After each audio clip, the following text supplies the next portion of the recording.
I think it's both exciting and depressing that messages like mine have an audience.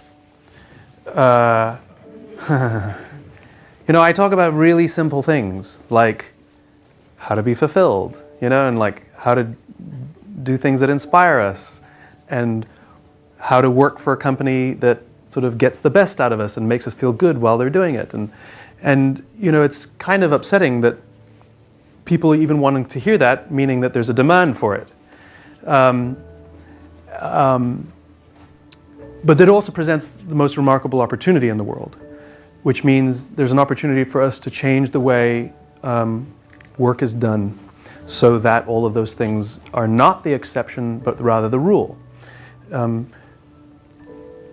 You know, it is the exception when somebody says, "I love my job." You know, so you meet somebody at a bar, he's like, "What do you do?" "Oh, I love my job." "Oh, you're so lucky," right? It's like that should be something special, is remarkable. And so the amazing thing is that ability to say, "I love my job, I love what I do," is actually not that complicated to find. And not ironically, it has nothing to do with the work that we do. It has everything to do with the people with whom we work. And you don't even have to like the people with whom you work. That's the most amazing thing of all. If you think about it, in the military, there are people who are willing to risk their lives for people they don't even like. We don't even like to give up credit for things, you know? So what is it that creates an environment in which people care about each other so much that they would risk their lives for people that they don't even like, right? Sometimes. This is remarkable to me. Human beings in all their complexity and all of the nonsense and all the messiness, what drives us is kind of simple. And this is what I like to research and learn about and write about, which is if you understand the very basic mechanics of this machine called the human being, it becomes fairly obvious as to what conditions in which the machine will perform well and in what conditions the machine will not perform well. Very simply, our machine is a social machine. We are social animals, and we respond to the environment we're in. That's it. Good people are capable of doing very bad things if they're in the wrong environment. And people who society may have given up on, if you put them in the right environment, are capable of performing remarkable, remarkable things. This is the job of leadership, which is to make that environment. The leader sets the tone, and the tone that is set will determine how we respond accordingly. And again, we are relatively simple in our motivations. If you go back to the Paleolithic era, when Homo sapien first stepped foot on the planet, about 50,000 years ago, there were other hominid species that existed at the same time, but we were the ones that survived. They died. We weren't necessarily the strongest, we weren't necessarily the fastest, and yet we've done quite well. Look at this remarkable world that we've built. One of the huge advantages we had and have is that we are social animals. And things like trust and cooperation are absolutely essential for our survival. They're not just nice ideas, they're absolutely essential. You can imagine why. When we lived in populations that never really got bigger than about 150 people, for 40,000 of the 50,000 years we've been on this planet, we never lived in populations bigger than 150 people. I understand scale presents some inherent problems. But you can understand the benefits of the group living. What it meant was I could fall asleep at night and trust that someone in my tribe would watch for danger. If I didn't trust the people in my tribe, I couldn't go to sleep. And this is not a very good system for survival or performance or anything, any other metric. It's the same at work. When we work with people with whom we trust, I don't need to double check your work. I don't need to see it before it goes out. You don't need my approval, right? When we have trust, we can let people go do their work, and even if they're subordinate, we don't need to double check or approve or anything. Things will happen because we trust them, because we all have each other's backs. We all have each other's interests in mind. The problem with things like trust and cooperation is that they are not instructions. I can't simply tell you, trust me. You can't simply ask people to trust you in your advertising, and you can't simply tell people, I want you to cooperate. Trust and cooperation are feelings. And this is the problem. So the question is, where do those feelings come from? Now again, we are pretty simple in our motivation and our constructions. You can imagine what color should I use? You can imagine what life must have been like in these Paleolithic times. It was a world filled with danger. All of these forces working extremely hard to kill us. Whether it was the weather or lack of resources, saber-toothed tiger, nothing personal, but all of these forces were working together to end our lives. And so, as tribal animals, we worked together and lived and worked amongst people around whom we felt safe. We felt like we belonged. And when we felt safe amongst the people with whom we lived and worked, the natural human response is trust and cooperation. It's just what happens.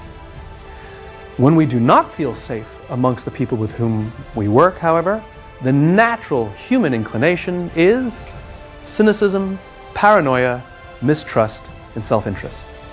When we do not feel safe amongst the people with whom we work, if our leaders do not make us feel safe, we have no choice but to spend our own time and our own energy to protect ourselves from each other. When we do not fear each other, we naturally work together to face the dangers and seize the opportunities. It's the exact same thing in our modern business world. There are forces that are constant and beyond our control that are working to kill you, right? Maybe I'm exaggerating. But there are forces outside, things like the uncertainty of an economy, the ups and downs of a stock market, a new technology that might render a business model obsolete overnight, your competition that sometimes is trying to kill you. It's trying to destroy that product or put you out of business, but at the very minimum is trying to frustrate your growth and steal your customers. These forces are constant and you have no control over them and never will. The only variable are the conditions inside the organization. And when those conditions are set in a manner that allows us to feel like we can trust and cooperate, we do. This is what leaders are supposed to do.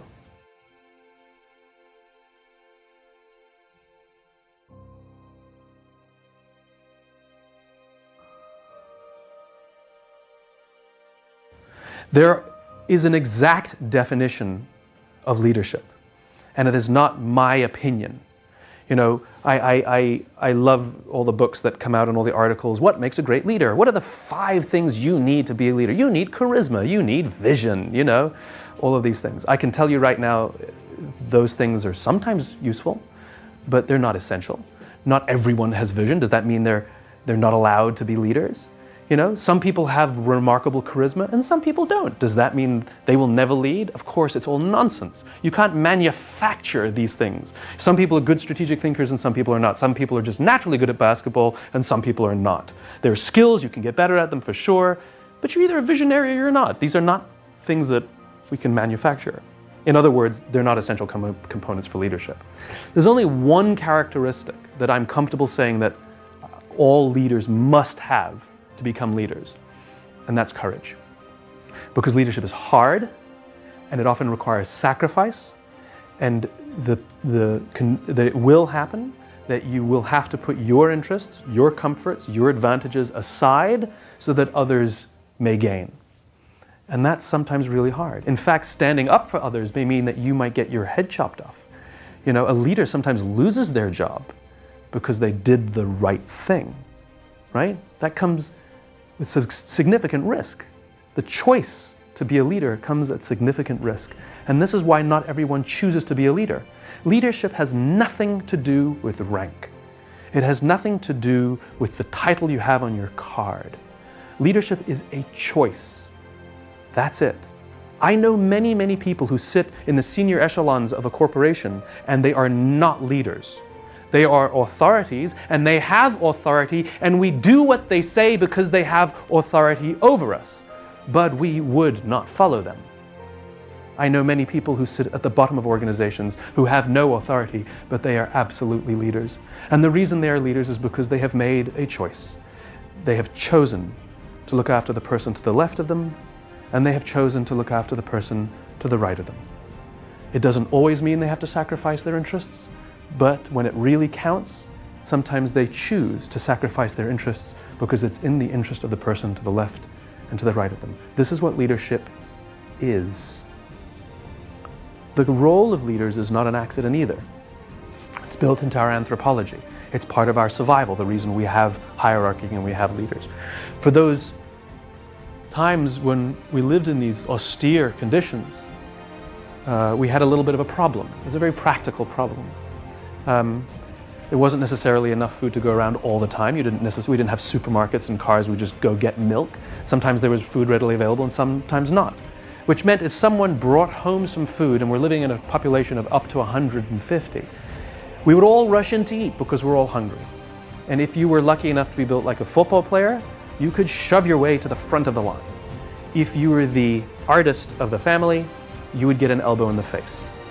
This is not a good system for cooperation. It's not a good system for survival, because the odds are that if I got punched in the face this afternoon, I'm not going to wake the guy if I see danger. Bad system. And so we evolved into these hierarchical animals.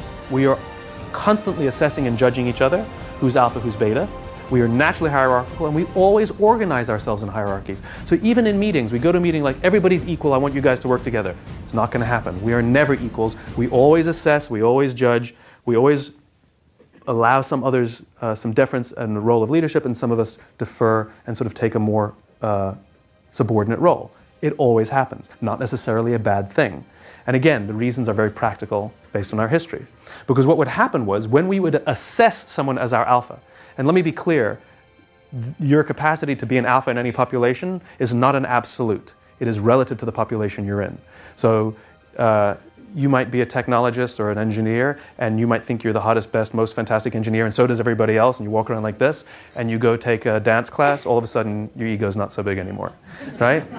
We've all had the experience, right? We've all had the experience where we shake someone's hand and we're nervous. You're not the alpha, you know? Or when we can sense that someone's nervous meeting us, you're the alpha, right? It's a relative scale. So when we assess that someone in the population is alpha, we voluntarily step back and allow them first choice of meat and first choice of mate. We let them eat first. We may not get the best choice of meat, but we will eat eventually, and we didn't have to get an elbow in the face to get that food. Good system.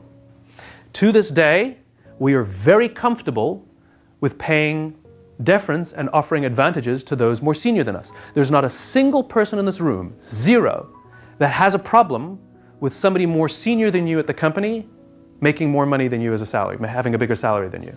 Doesn't bother you at all. You might think they're an idiot, but it doesn't actually bother you that they make more money than you because they outrank you. No issue.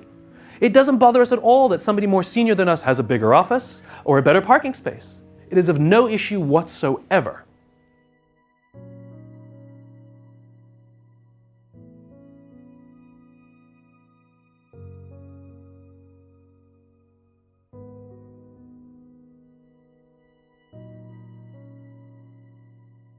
In fact, we very often find ourselves deferring to our alphas, doing nice things for our alphas. We open doors for them and call them sir and ma'am and get them tea, and they didn't even ask. I can promise you that if, as you were walking out of this room, if Steven Spielberg happened to walk in, you would hold the door open for him. And then you would go home and tell your spouse or your boyfriend or your girlfriend, you'll never believe what happened today. I held the door open for Steven Spielberg. How come you don't advertise when you hold the door open for anybody else? It's because we're proud to sometimes do menial labor for those who we perceive as alphas in our system. We're proud to work for the groups that they lead and the organizations that they lead. By the way, you can't lead a company. You can run a company. You can only lead people. And so this whole idea of deference and how we always defer and sort of volunteer to these alphas is a natural human response, and it's a survival instinct, and it's all about this. And that's the point. None of those perks that you get for being the leader, for being the alpha, none of them come free. They come at a very high expense. You see, the group is not dumb. We expect that the person who's better fed, the person who's actually stronger or smarter than us, the person who has a higher self-confidence, has more self-confidence because of all our love and deference and hello sir and hello ma'am, and to actually boost their self-confidence. We expect that this more confident, stronger, better fed person, when danger threatens the tribe, we expect them to rush towards the danger to protect us. That's the cost of leadership. That's why we gave you first choice of mate. because you might die. And we want to keep your genes in the gene pool. We're not stupid. And this is what it means to be a leader, the willingness to rush towards the danger to protect those in your care. It is a choice. You don't have to be a leader. It is a choice. If you don't like the costs of leadership, you may not accept the perks of leadership because they do not come for free. This is the reason why we are so viscerally offended by some of the banking CEOs have these disproportionate salaries and bonus structures. It's not the money that offends us. It's that we know deep inside us that they have violated the very definition of what it means to be a leader. They have accepted all of the perks and bonuses and benefits of being the leader, and yet they're not willing to make any of the sacrifices for the role that they have accepted. In other words, we know that they allowed their people to be sacrificed for them to keep their bonuses and perks and advantages. Worse, sometimes they chose to sacrifice their people to protect their bonuses and their perks. This is what so offends us. It's not the money. If I told you we're going to give a $150 million bonus to Nelson Mandela, does anyone have a problem with that? No. How about a $250 million bonus to Mother Teresa? Got an issue with that? No. It's not the money. It's not the money. It's that leadership is a choice. And in our modern day and age, unfortunately, many of the people who like to call themselves leaders are not leaders at all. They are authorities. That's all they are. And we have to do what they say because they have authority over us, but we would not follow them. And this is a problem. Because when we do not feel that they have our backs, when we do not feel safe working inside their organizations, they force us to spend our time and our energy to protect ourselves from them. And the organization itself suffers. It's what happens. It's ironic to me that organizations like your own, who want to drive innovation and ideas and new ways of thinking, would in the same breath lay people off because they didn't make the numbers in 1 year. You do realize that those two concepts are completely counterproductive. It's like talking to a CEO and I ask, what are your priorities? They say, we have two priorities, innovation and efficiency. Not possible. There is nothing efficient about innovation. Try, fail, try, fail, try, fail, try, fail, try, fail, try, fail, succeed. Not efficient. It takes you throw money to try things out. You can be innovative or you can be efficient. You can be efficient and hope for innovation, and you can be innovative and hope for efficiency. There's always going to be one subordinate to the other. Not bad, not better or worse, but let's not kid ourselves and think that they can be equal grounds. They cannot. It is impossible.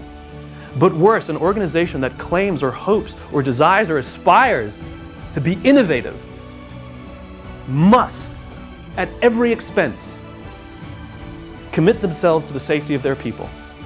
Because only when we feel safe and protected will we voluntarily commit ourselves to the support of each other and the advancement of the vision. There are very simple ways to do this. Here are just a few. Great leaders would never sacrifice the numbers, would never sacrifice the people to save the numbers. Great leaders would sacrifice the numbers to save the people. And so when we live in a day and age where our leaders are so comfortable sending you home to tell your spouse and your kids, I'm sorry, I no longer have an income because the company had to make its numbers for the year. Forget about the people who lost their jobs. What about the people who didn't get laid off? How inspired do you think they feel to come back to work every day? How safe do you think they feel? Do you think we're going to give our best knowing at the next time if the company doesn't make its numbers? By the way, which may or may not have anything to do with us. Remember all of those outside dangers, the ups and downs of technologies, the ups and downs of stock markets, the ups and downs of economies? You think when you have a bad year, you sit your children down and say, kids, it's been a bad year, we have to get rid of one of you. Or worse. Or worse. I got to keep my Mercedes, and so it's either you or the car, and we've picked you. right? No, we tighten the belt. We work together. We figure out ways to make it happen, to see it through the hard times. We cannot judge the quality of a crew based on how they perform in good times. We judge the quality of the crew by how they perform in rough waters. And unfortunately, we throw our crew overboard when we hit rough waters. What makes them want to commit to see the ships make it through the rough waters? What they do is they sit down and watch their own backs because nobody else is going to watch my back. There is no innovation in a group like that. There is no innovation in a group like that. Backstabbing, idea stealing, plenty of that. Nothing personal, got to look after numero uno. So number one, people come first. Numbers are always subordinate to people. Numbers will not rescue you in hard times, people will. Numbers will not come up with new ideas, people will. Numbers are not innovative, people are. That's number one. Another one which is really, really, really easy is honesty. It's really easy to be honest. Just tell the truth. And if you tell the truth on a regular basis, we will say you have integrity. That's all it means. These are really basic concepts. So for example, if somebody calls and a secretary picks up the phone and says, Dave's on the phone, and you say, tell him I'm not here. You've just sanctioned lying inside your organization. That's what you've done. You have said that when it suits you, even if these lies are small, you may tell lies. That was dishonest. I went to visit Quantico Marine Base, where the Marine Corps selects their officers. And on the day I was there, true story, I was waiting in a conference room for the colonel in charge of OCS to come and give us a briefing on the base about OCS, about the selection process. And he arrived late. Marines don't ever arrive late. And he showed up late. He came in and apologized. He said, I'm sorry, we've had an incident with one of our Marines. So I go, what happened? You know? He said, well, we're considering throwing him out of OCS, which means throwing him out of the Marine Corps. And I'm thinking, what law did he break? What did he do? So I said, what did he do? And the colonel said, he fell asleep on watch. And I said, that's it? He fell asleep on watch in the woods of Virginia. You know? I'm like, you guys are tough. He said, and then he explained. He said, no, you don't understand. He said, when we asked him about it, he denied it. When we asked him about it again, he denied it again. And only when we gave him irrefutable proof did he say, quote, I want to take responsibility for my actions. The problem we have, he said, is we believe you take responsibility for your actions at the time you perform your actions, not at the time you get caught. We have another Marine who fell asleep on watch. He admitted it. He got punished. We have no problem with him. And he went on to explain, he says, you have to understand, I cannot put this Marine in a leadership position where they're responsible for the lives of other Marines, because if they're in a combat situation and his Marines doubt for 1 second that the words coming out of his mouth are anything but the truth, if they believe for 1 second that the words he is speaking are only to make himself look better or cover his own ass, trust will break down in the whole group and people will die. Now, we are not in life and death situations, but the way our minds interpret information that is given to us is in terms of life and death. This is why we don't trust politicians. They tell us the things we want to hear. We don't prima facie disagree with anything we've been told, but we know that they don't believe the things that they're saying. And so we as human beings, we're very, very smart, and this is always ingrained in us. We always make sure just to keep a safe distance from anybody who we don't believe is honest, because if we were to find ourselves in a life and death situation with them, you know what, if I had to gamble, I'm gonna say, won't go with them. When someone is honest, they're willing to tell us good news, they're willing to tell us bad news, they're willing to be upfront with them. Even if it's news that we don't want to hear, even if it's not in our interest, we're okay with it. We actually trust them. Hey, listen, I gotta be honest with you. Your performance has been really bad these days. I love this, we're always taught to give sandwiches. Give them the good news before you get to the bad news, right? So give them something general and generic that they don't believe anyway. Hey, you're really smart. And on this one project that you did that you really completely, it's really specific when they give us the negative, right? In other words, we didn't believe the positive in the first place. We knew they were just biding their time to get to the negative. Honesty. I'll give you another example of honesty and how we respond to it. Okay? We've all had this happen. You get an email that says to you, "Dear Simon," I'd get that. You wouldn't get that. If you get that, send it to me. "Dear Simon, haven't talked to you in years. Hope you're doing well. Congratulations on all your success. It's really amazing. Would love to catch up and get a cup of tea sometime. By the way, if you could go to this website, I'm trying to raise money for a project I'm doing. I would really appreciate it if you could vote for me or tweet it out. Thanks a lot, Dave." And what do you do when you get something like that? You're like, you know? Right? Now, what if we simply reverse the information? "Dear Simon, I'm trying to raise money for this project I'm doing. Would really appreciate if you could click on the link and vote for me, and maybe even tweet it out. Haven't seen you in years. Hope you're doing really well. Congratulations on all your success. Would love to get together with you for a cup of tea sometime, Dave." In other words, tell me the reason you sent me the email. Right? The niceties are fine, but that's not the reason you sent me the email. It was dishonest. It was disingenuous. Honesty is such a simple thing, right? It's such a simple thing, and when it is afforded to us, we respond with loyalty and trust and commitment and devotion and loyalty, because why wouldn't we? By telling me accurate information, it helps me better survive. I like that. I appreciate that. I'm going to stand next to the honest one. Honesty is king. Hard, but important. And if we screw up, be honest about the screw up. I want you to know I wasn't honest with you. I was in a weird position, and I should have told you the truth, and I didn't. I got embarrassed, and then I made it worse. I don't know. I'm sorry. I'm ashamed. You know, like we can be honest about the failings even. We can accept punishments. Great organizations, if people screw up, you can be punished, but it doesn't mean you'll lose your job. If we fear that we will lose our jobs, we don't work in safe organizations. If we fear getting in trouble, that's okay. I mean, we fear getting in trouble from our parents. We don't fear that they're going to throw us out of the house, right? Same thing. Same thing. Here's another thing that is easy to do and is a component of leadership, right? Allowing others to fail.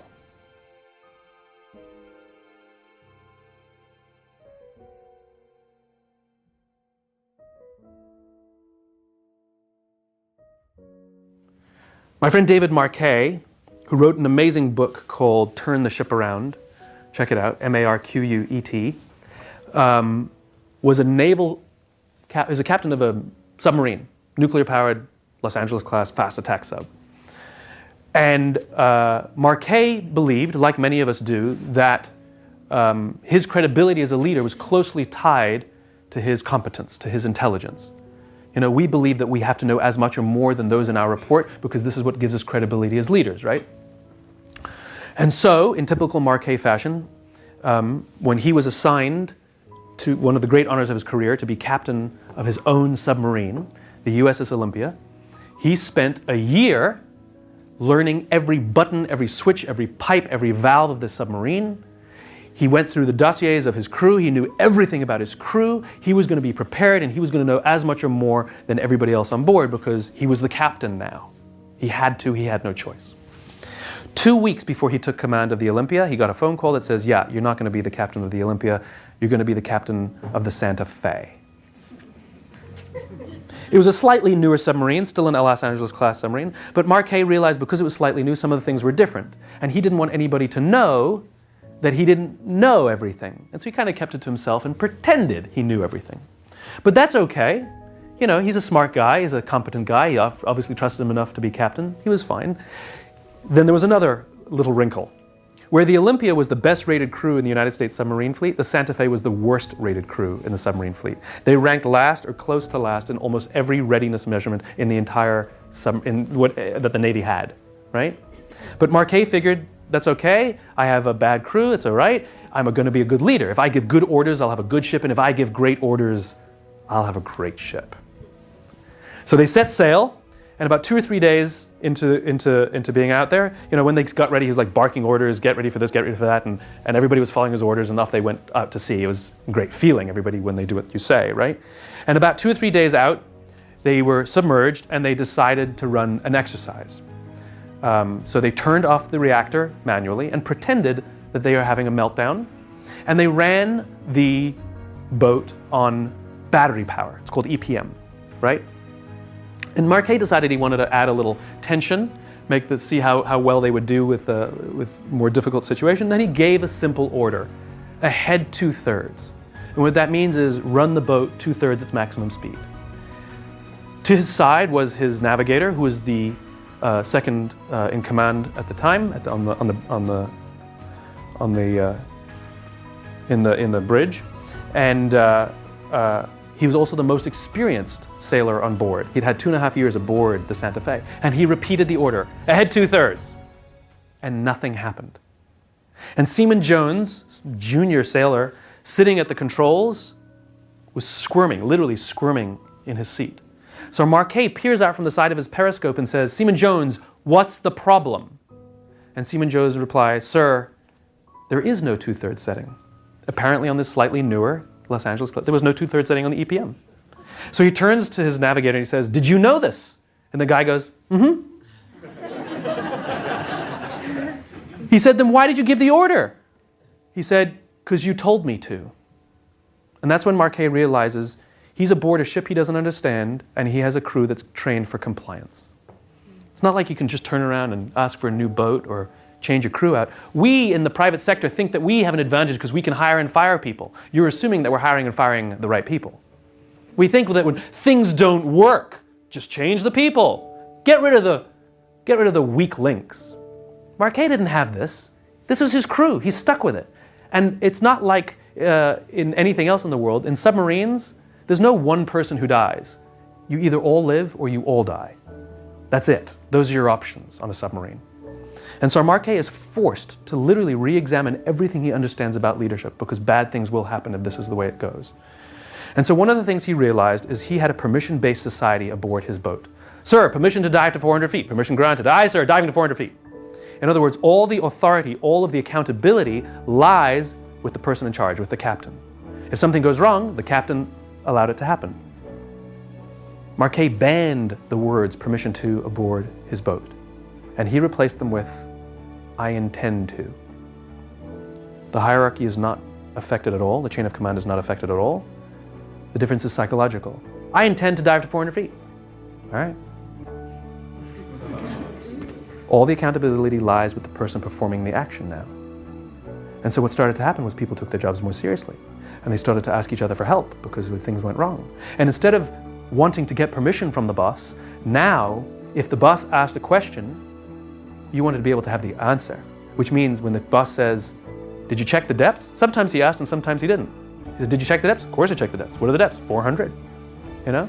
In other words, you could never be caught not knowing before you made a decision. Accountability went up. There are lots of other things that Marquet did, which he talks about in his book. Within a short period of time, the crew of the Santa Fe became the highest rated crew in naval history. Not that year, not the submarine fleet, in naval history. Same people, same equipment. It's not the people, it's the environment. It's always the environment. The people are fine. It's always the environment. And this is what leadership is. One of the things Marquet realizes in most organizations, the people at the top have all of the authority, but none of the information. And the people who are actually performing the jobs have all the information, but none of the authority. And in most organizations, they try to get the information up. No, push the authority down. This is what creates great organizations. And what that does is it makes us feel that our work and our lives have value. We want to be given the opportunity to make mistakes. We want to be given the opportunity to work hard and have responsibility. It feels good to work hard, to have responsibility for something. If somebody else, we've all had the experience, sometimes junior, sometimes senior in our jobs. I can remember in my own career, I used to have a boss who did the opposite. And I would write something, and she would cover it in red pen and tell me to make her changes. And so I'd go make her changes. I'd come back, and she'd cover it in red pen and tell me to make her changes. And at some point, I stopped caring about the quality of my first draft because I knew she was just going to change it all to whatever she wanted anyway. No longer felt valuable or valued. As opposed to telling me the macro issues she had. This is not clear. I know what you're trying to say, but it doesn't come across. Try again. Responsibility, accountability.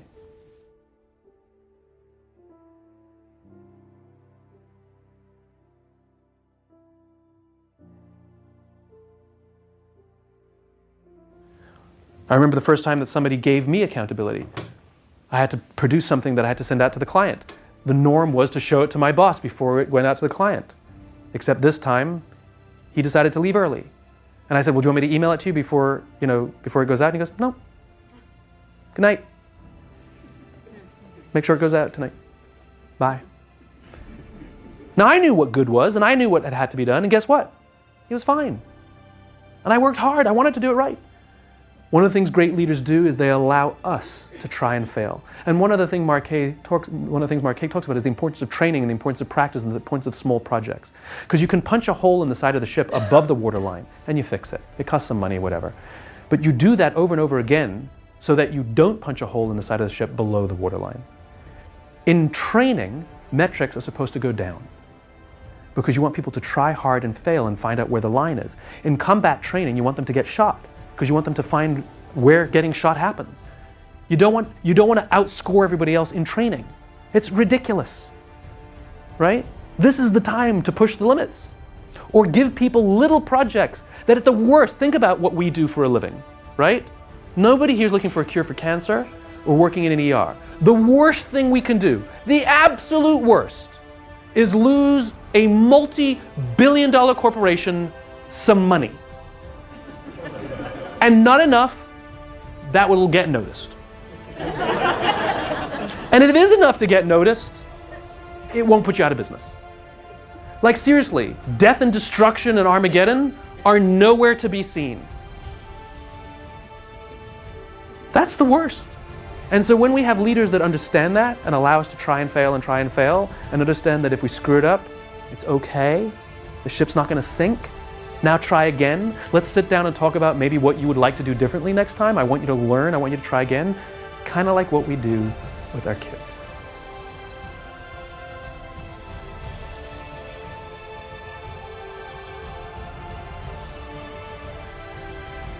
And that's the final point.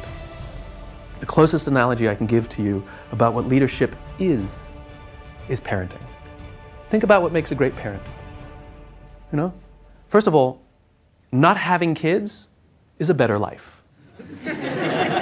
You get a bigger house, you take nicer vacations, you can get the car you want, not the car you have to get, right? Much more sleep, right? Yet we choose, for some reason, to have children. We choose to make these sacrifices because in time, it's kind of worth it to see this little thing grow up and make something of themselves that we got to look after. It's kind of worth it. The problem with leadership, the problem with parenting, is they're both like exercise, is they cannot be measured in small, discrete chunks. I can give you a compelling presentation about the importance of exercise and it'll change your life and improve the quality of your life and help you live longer. And you'll believe me and you'll go to the gym and you'll come back and you'll look in the mirror and you will see nothing. But you go the next day and you will come back and you will look in the mirror and you will see nothing. And worse, you're in pain. And so you have no metrics to show there's any value to anything I've told you, so you stop. But if you can stick with it, after 3 months, you look at an old picture of yourself and you're like, I can't believe I ever looked like that. I can't believe it. Leadership and parenting are the same. You have no idea if you're being a good parent on a daily basis. None. In fact, sometimes you're a bad parent. But you kind of have a sense of what it should be, and you stick with it, and there are these little glimmers that you get that make you proud that you're kind of doing the right thing and that the sacrifice is worth it, like the little things that the kids do, but you won't actually see a return on your investment for like 30 years. You know, some of our parents are still waiting for us. Right? Leadership is the same. I have no way of measuring that you're being a good leader on a daily basis. Even the best leaders are sometimes terrible leaders on a daily basis. There's no good metric. The problem is it's very hard to measure in short, discrete packets, but it's very easy to measure over distance, over time. That's the problem. Good leadership is obvious. You've measured in things like churn. You know, what's the average lifespan of your employees? I love reading all these reports that say, well, the trend is that people are spending less and less time at their jobs now, and maybe it's because they're looking for more adventure. No, it's because they don't feel safe, and why would they stick around? There's no loyalty. It's not a good trend. It's a symptom.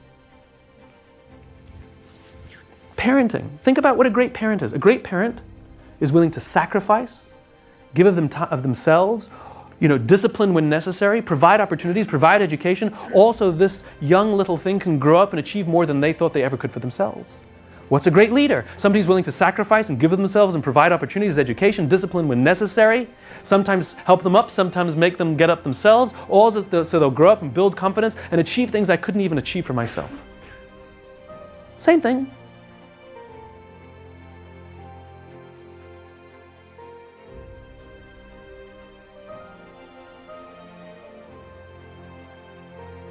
There's a photograph in the New York Times a bunch of months ago.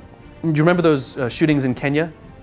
And the amazing thing was there was a photographer who was on the scene. Usually we see the aftermath, right?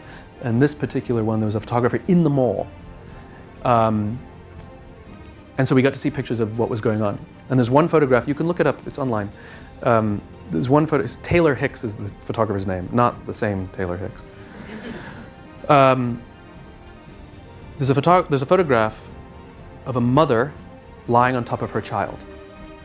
Okay, now think about that. At the sound of a gun, it's a mother's instinct to throw herself onto her child, potentially risking her own life to ensure that the life of this young, precious thing will survive her.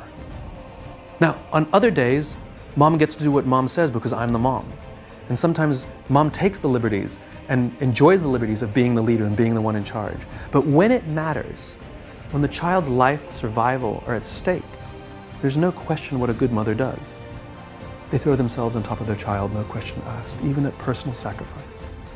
That's called leadership. That's what our leaders do. They can enjoy the trappings, enjoy the perks, enjoy the parking spaces, enjoy the money. Nobody says you have to give them up. In fact, we would be upset if you gave them up because it's our pleasure to do these things for you. Can you imagine if Steven Spielberg, you made him a cup of coffee? He said, I can make my own cup. It actually would feel bad. Like we want to do these things. It brings us joy to do these things. Just like it brings our kids joy to make us proud, and it gives us joy to make our leaders proud. We want to do right by them. But we do so with the knowledge that they would sacrifice themselves for us.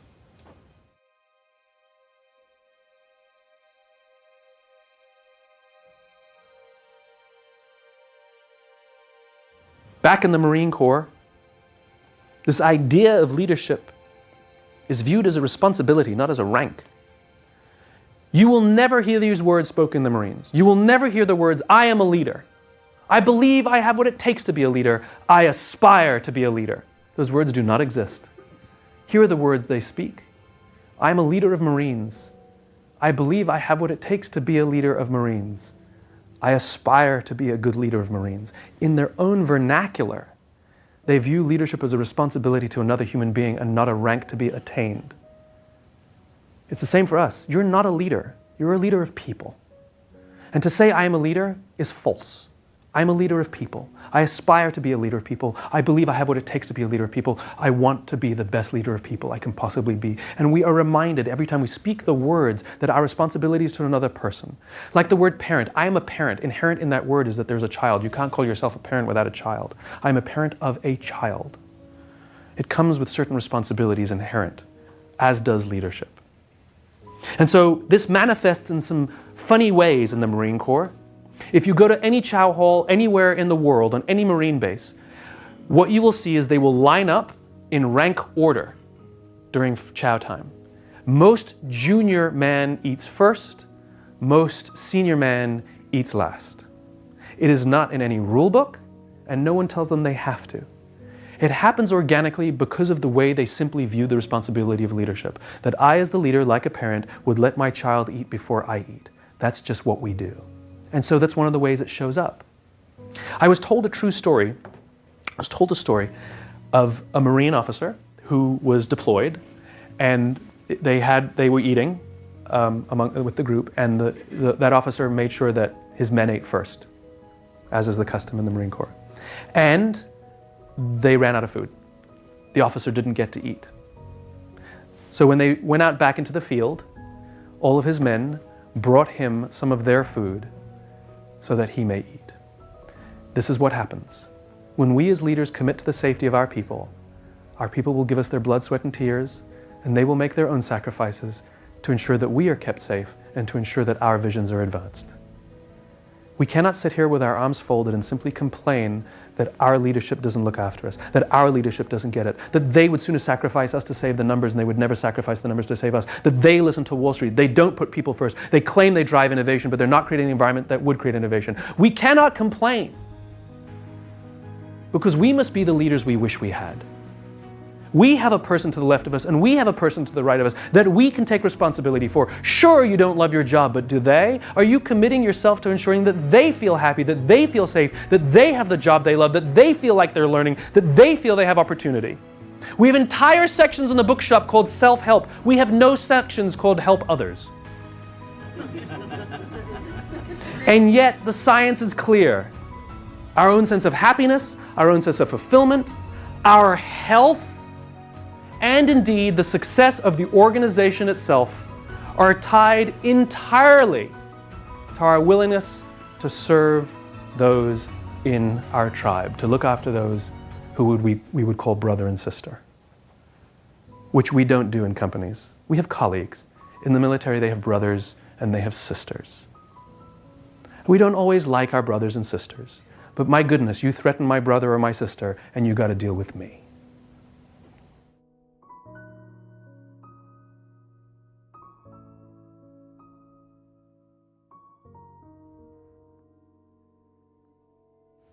When you talk about challenging authority, what are you talking about? You know, when we're talking about challenging conventional thoughts and conventional ideas, when we're talking about taking responsibility, in the military, and especially in the Marines, they're expected and they're taught to think for themselves. And the idea of hierarchy is very much geared to something they call commander's intent, right? In other words, the commander tells us what they need to achieve, but they will not meddle in how it will be achieved. The problem in our corporations is we're told what they want to achieve and how we're going to do it. And so the opportunity to challenge authority is obvious, is because you're giving us something to challenge. Whereas in a well-running unit, the commander will say, I need to take that hill. And it's for the lower level leadership to figure out how to take that hill. And then it's for the level of leadership beneath that to figure out, okay, this is how we're going to do our component of it. And so there's a lot of respect given to the layers of leadership. Here, not so much. By here, I mean corporations, not so much. And so it also goes to the concept of humility. The best definition of humility I ever heard was given by Bob Gaylor, the former Chief Master Sergeant of the Air Force. He said, do not confuse humility with meekness. Humility is being open to the ideas of others. And I love that. You know, you can have the biggest ego in the room. Being humble is not like, oh no, it's not me. You know, that's not humble. Humble is when somebody says, I got an idea, you go, let's hear it. And actually be willing to hear what they have to say. That's humility. And so great leaders have the humility that they may not have all the answers and they don't know how to get there.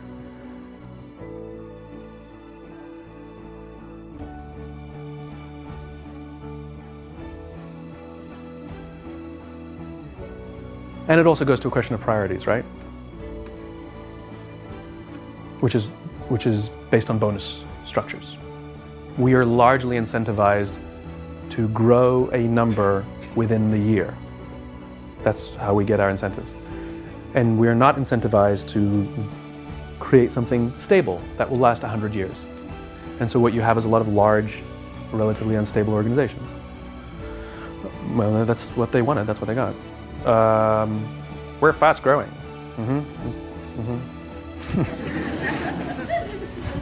Awesome. It's good for the year, right? We were just talking about this at lunch. This is the difference between this is the folly of the stock market, right?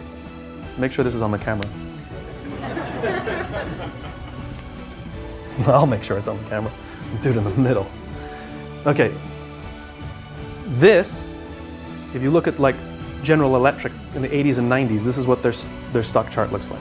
So if you were lucky enough to sell at the right time, you would have made, you know, I don't know, 1,800% on your money, you know, if you invested in the early 80s.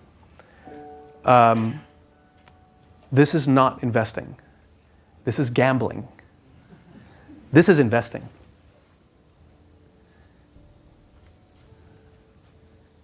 We invest in our children. We invest in education. Right? We invest in something that we don't see the result in a year. Gambling is about hope. I hope this works out. It's about betting. I bet on your new product. I bet on your new CEO. I bet on your reorg. I bet on your acquisition. I invested in you because I hope that that decision that you just made today, I bet it's going to work. Oh.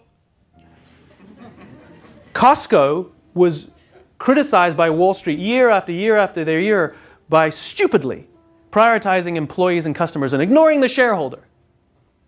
If you had invested $1 in General Electric and $1 in Costco the day Costco went public, which was December of 1985, you would have, compared to today, you would have enjoyed a 600% return on your investment in General Electric.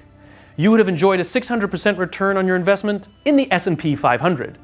And you would have enjoyed a 1,200% return on your investment in Costco. That's investing. If you were lucky enough to get out of GE at the right time, you would have made a little more. But that's not investing, that's gambling. I got no issue with it. I got no issue with gambling, and I got no issue with taking bets. Just call it like it is. We're betting versus we're investing. So if we're saying we're doing something for our shareholders, we don't have shareholders anymore, we have share squatters, right? Think about it. Just let's think about this for 1 second. We're going to take counsel from a disinterested outside party that when we do well, they'll invest in us anyway, and if we do badly, they're not loyal and they're not going to stick with us.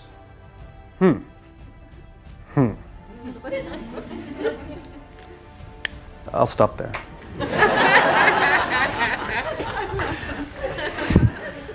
And the joke is, that's better for the shareholder. And it's stable. And it's innovative. And people love working there. And they look after each other. And they don't spend tons of money on churn because nobody quits. It's good. Forget about idealism. Forget about soapboxes. I'm talking business. I'm talking the free market. This is better for the free market.